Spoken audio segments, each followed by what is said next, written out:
भैया देखें एकरा पहले जौन कहानी वालों सुनने हाँ अयूब के बारे में कि अयूब के शैतान कितना परीक्षा लहल, लेकिन फिर भी अयूब परमेश्वर के बात के मनले। ऐसे भी अयूब बहुत बड़ा राजा भी रहले, उनका लगे बहुत धन संपत्ति रहे, लेकिन प्रभु के बात पर कैसे अडिग रह गईले, शैतान के परीक्षा में गिरले ना। आई यही के आधारित पर एगो हमने के गीत सुनावे जा रहल सन, लोग एकरा के ध्यान से सुनी। कितना गुमान तोहरा, कितना गुमान तोहरा, कितना गुमान बा माटी के देहिया पर, कितना गुमान बा माटी के देहिया पर, कितना गुमान बा माटी के देहिया पर, कितना गुमान तारा, कितना गुमान तारा, कितना गुमान बा माटी के देहिया पर, कितना गुमान बा माटी के देहिया पर। देखी भैया ये माटी के दहिया एक दिन माटिए में मिल जाई, लेकिन आजकल दुनिया में लोग के चिन्हत नहीं है भैया। आदमी अपना सुंदरता के ऊपर, अपना काबू के ऊपर घमंड करता भैया, लेकिन देखिए दुनिया में सब कुछ छोड़ के एक दिन चल जाए के बा, माटी में मिल जाए के बा। माता के गर्भवा से नंग जग में आईला, माता के गर्भवा से नंग जग में आईला, दुनिया से एक दिन नंग चली जाइबा, दुनिया से एक दिन तू नंग चली जाइबा। आयुब के बतिया पर हो, आयुब के बतिया पर तनिको न ध्यान बा माटी के दहिया पर, कितना गुमान बा माटी के दहिया, कितना गुमान तारा, कितना गुमान तारा, कितना गुमान बा माटी के दहिया पर, कितना गुमान बा माटी के दहिया पर। देखी भैया धन दौलत तोहरा सुंदर महल बा, धन दौलत तोहरा सुंदर महल बा, हाथी घोड़ा तोहरा सब कुछ भरल बा, हाथी घोड़ा तोहरा सब कुछ भरल बा। देखी भैया ये धन दौलत सुंदर महल हाथी घोड़ा सब कुछ भरल बा, लेकिन शांति नहीं है, ये सब कुछ बेकार बा।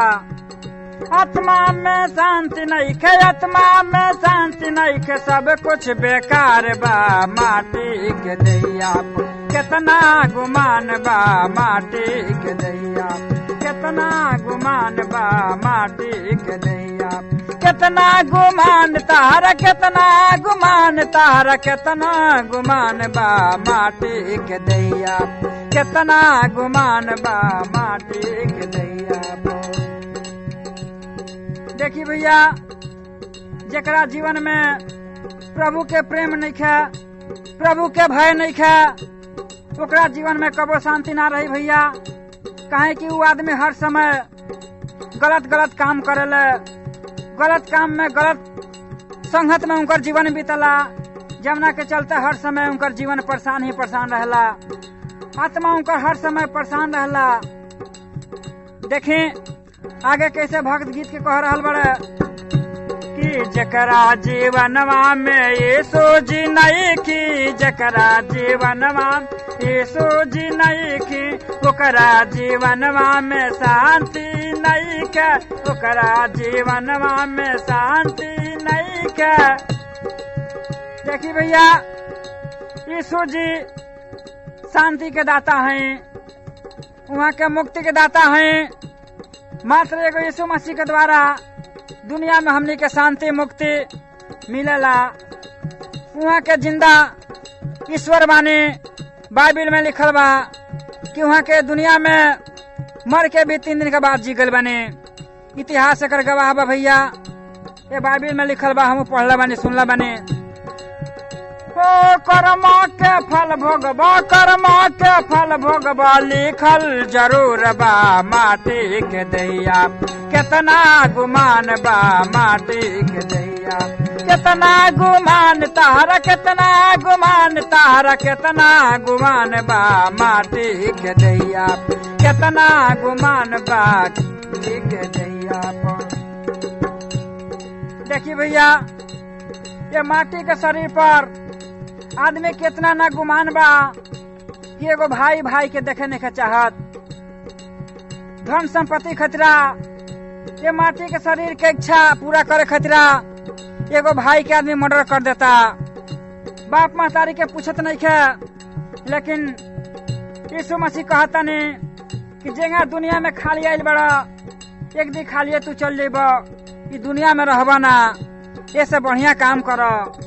ये मरब जरूर करब केतन चतुराई, मरब जरूर करब केतन चतुराई, खोली किताब जइया मुंह लटक जाई, खोली किताब जइया मुंह लटक जाई। कैला गुमान जियारा, कैला गुमान जियारा, बहुत परेशान बा माटी के दैया, कितना गुमान बा माटी के दैया, कितना गुमान तारा, कितना गुमान तारा, कितना गुमान बा माटी के दैया, कितना गुमान बा माटी के दैया, कितना गुमान बा माटी के दैया पर, कितना गुमान बा माटी के दैया।